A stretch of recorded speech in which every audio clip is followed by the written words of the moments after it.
Bonjour les amis, bonjour frères et sœurs en Christ. J'espère que vous vous portez bien aujourd'hui. En ce vendredi 26 juin, c'est la journée, même si c'est bientôt la fin de la journée, mais c'est la journée quand même que l'Éternel a faite et qu'elle soit pour nous un sujet de joie, de reconnaissance, un sujet d'allégresse et de réjouissance aussi, comme le dit le psaume 118. Et j'espère que pour vous, en tout cas, cette journée a bien commencé et que surtout elle va aussi bien se terminer. Et que le Seigneur continue aussi de vous garder dans sa main, de vous faire du bien à chacun. Voilà, donc on va continuer notre petite méditation autour des dons de l'esprit. Je vous ai rappelé hier que nous avons besoin de ces dons de l'esprit parce que c'est un équipement que le Seigneur veut nous donner. Les recevoir aussi comme un cadeau qu'il nous fait parce que c'est vraiment un cadeau, c'est pas quelque chose que nous pourrions ni acheter ni mériter d'aucune façon, et que chacun d'entre nous, d'ailleurs, c'est la parole qui le dit, chacun d'entre nous reçoit dans sa vie au moins un don. S'il a reconnu Jésus comme son Seigneur, chacun de nous est revêtu du Saint-Esprit, reçoit l'Esprit de Dieu en lui et reçoit de sa part au moins un don qu'il est appelé à mettre au service du Seigneur et au service aussi de l'Église.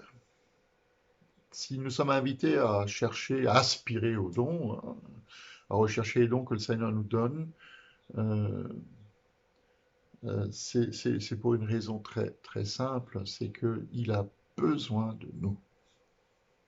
Nous voulons être, comme je l'ai parfois dit, ses mains et ses pieds sur cette terre, puisque lui-même, physiquement, ne peut plus être présent.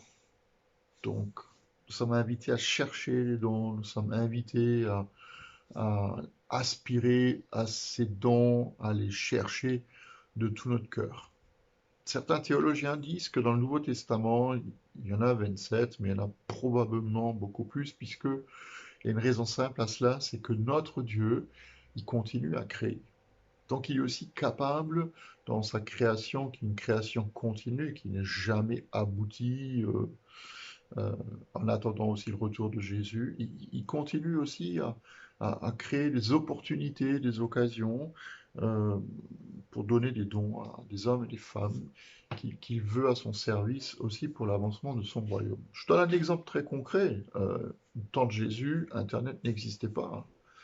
Donc Dieu a aussi créé des capacités, des talents et des dons pour des webmasters qui sont capables de communiquer aujourd'hui l'évangile d'une autre manière qu'il y a 2000 ans, où c'était plus une transmission orale, et un peu plus tard une transmission écrite. Donc il y a de nouvelles façons, et là aussi le Seigneur il donne des dons et des talents pour, euh, pour certaines personnes, pour qu'ils puissent mettre ces dons à son service. Dans le Nouveau Testament, on en compte à peu près 27. Et je vais vous donner la liste si vous voulez. Et puis si ça vous intéresse pas, ce n'est pas grave non plus. Mais la liste des dons, il y a le parler en langue et la prophétie, c'est ce qu'on avait vu hier dans 1 Corinthiens 14. Mais il y a aussi l'interprétation des langues, il y a le service, il y a l'enseignement, il y a l'écoute, il y a la générosité, il y a la présidence, il y a la compassion, il y a la sagesse, il y a la connaissance, il y a la foi, il y a les guérisons, il y a les miracles, il y a le discernement des esprits, il y a l'apostolat, il y a la capacité d'évangéliser, il y a capacité aussi d'organiser les choses, il y a le célibat, il y a le cœur de berger, il y a l'entraide, il y a le renoncement matériel volontaire, il y a le martyr, il y a l'hospitalité, il y a l'accueil, il y a l'appel missionnaire, il y a la prière, il y a l'exorcisme. Et nous sommes invités, comme je l'ai dit tout à l'heure, à aspirer à ces choses. Moi, je suis un spécialiste de l'aspirateur, comme on a un chien qui perd énormément de poils toute l'année. Moi, je pensais qu'il y avait des saisons pour ça, comme l'hiver, à la fin de l'hiver, qui renouvelle son poil. Non, notre chien, c'est toute l'année. Euh, il perd ses poils et donc on ne peut pas se contenter, que ce soit moi ou Astrid, on ne peut pas se contenter de passer l'aspirateur une fois par mois, c'est impossible. Mais de la même façon que nous sommes obligés d'aspirer pratiquement tous les jours les poils de notre chien, le Seigneur nous invite à aspirer à ses dons. Je tiens juste aussi à préciser une chose, quand je parle de dons ou de talents, ce n'est pas forcément des talents naturels ou des dons naturels qu'une personne peut avoir, mais c'est vraiment un équipement particulier que le Saint-Esprit donne aux chrétiens pour qu'il puisse les utiliser pour le service du Seigneur. Et si vous ne connaissez pas votre don, ben, mettez-vous aussi devant Dieu et puis posez-lui la question de vous aider à le découvrir. Le problème, c'est qu'il faut juste aussi qu'on trouve le bon équilibre. Il y a un bon équilibre. Paul écrit justement dans 1 Corinthiens 14 que ça ne sert à rien de parler en langue, en long, en large et en travers, si personne ne comprend ce que vous racontez.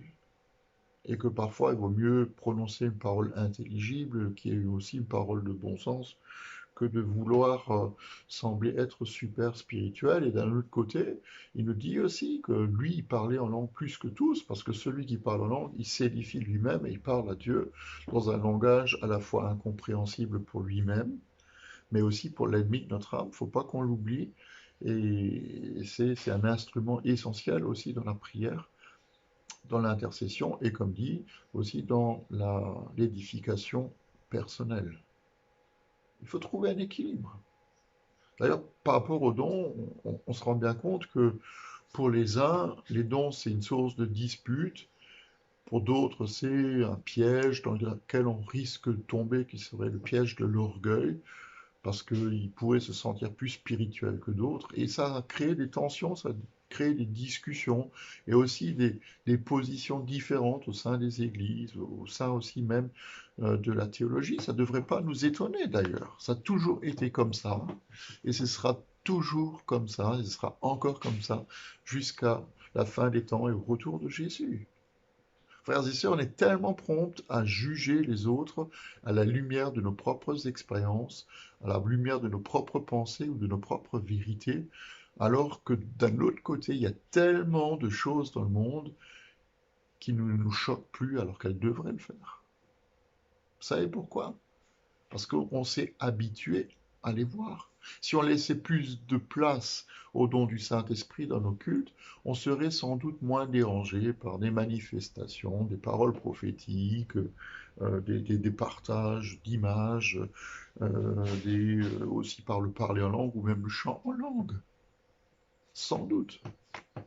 Comme l'apôtre l'écrit en 1 Corinthiens 14, verset 20, frères et sœurs, ne raisonnez pas comme des enfants, au contraire pour le mal. Et le mal, ça peut être la critique, le jugement, les divisions, l'amertume, l'orgueil et tous les 3500 autres péchés décrits dans la Bible. Soyez des bébés par rapport à ça. Mais par rapport au raisonnement, soyez des adultes. Par rapport à l'intelligence renouvelée par l'esprit, soyez des adultes. Et comme Paul l'écrit, tout dépend de ce que nous voulons faire des dons que le Seigneur nous donne.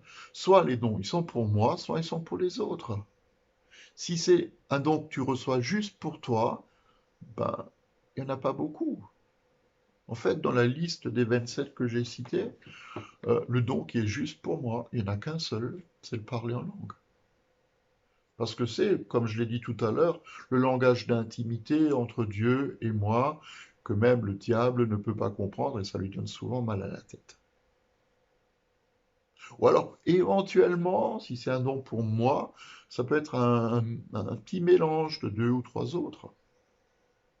Mais je suis membre d'un même corps. Je suis uni les uns avec les autres. Alors pour en faire quoi? Je suis uni à des frères et à des sœurs. Pourquoi? Je ne suis pas uni à eux pour moi-même, mais je suis uni à eux pour que l'évangile se répande. Et je le dis, que la très grande majorité des dons de l'Esprit que le Seigneur veut donner à son Église, ils sont pas pour moi, mais ils sont pour les autres, pour ceux qui ne connaissent même pas encore Christ. Et l'ingrédient essentiel dans l'exercice des dons, que ce soit la prophétie ou d'autres, pour que les non-croyants plient le genou devant lui, ou le don de l'écoute, ou de l'accueil, ou des guérisons, tous les autres dons que vous voulez, peu importe. L'ingrédient essentiel, c'est quoi? C'est l'amour. Rappelez-vous ce que je vous ai dit hier, le chapitre le plus charismatique par rapport au don de l'esprit de la Bible, c'est pas 1 Corinthiens 12, c'est pas 1 Corinthiens 14, mais c'est 1 Corinthiens 13. La fin du chapitre 12 dit aspirez aux dons les meilleurs, je vais vous montrer une voie par excellence. Et puis il parle de ça, Paul. Il dit si je parle les langues des hommes, même celles des anges, waouh, c'est spirituel. Mais si j'ai pas l'amour, ça sert à rien. Si j'ai le don de prophétie, la compréhension de tous les mystères, toute la connaissance, même la foi jusqu'à transporter des montagnes, mais que j'ai pas l'amour, je suis rien. Et même si je distribue tous mes biens aux pauvres, et même si je livre mon corps aux flammes, mais que je n'ai pas l'amour, ça me sert à rien. Trois choses restent. Dernier verset de 1 Corinthiens 13. La foi, l'espérance et l'amour, mais la plus grande de ces choses, c'est l'amour. Et le début du chapitre 14, c'est rechercher l'amour, aspirer aussi aux dons spirituels. Donc voilà, aimons. Si nous sommes revêtus des dons du Saint-Esprit, c'est pour que nous soyons capables de mieux aimer. Je vous donne rendez-vous demain. Passez une bonne fin de journée. Et puis, voilà, laissez le Seigneur aussi travailler vos vies et vos cœurs. Bonne fin de journée à vous. À demain.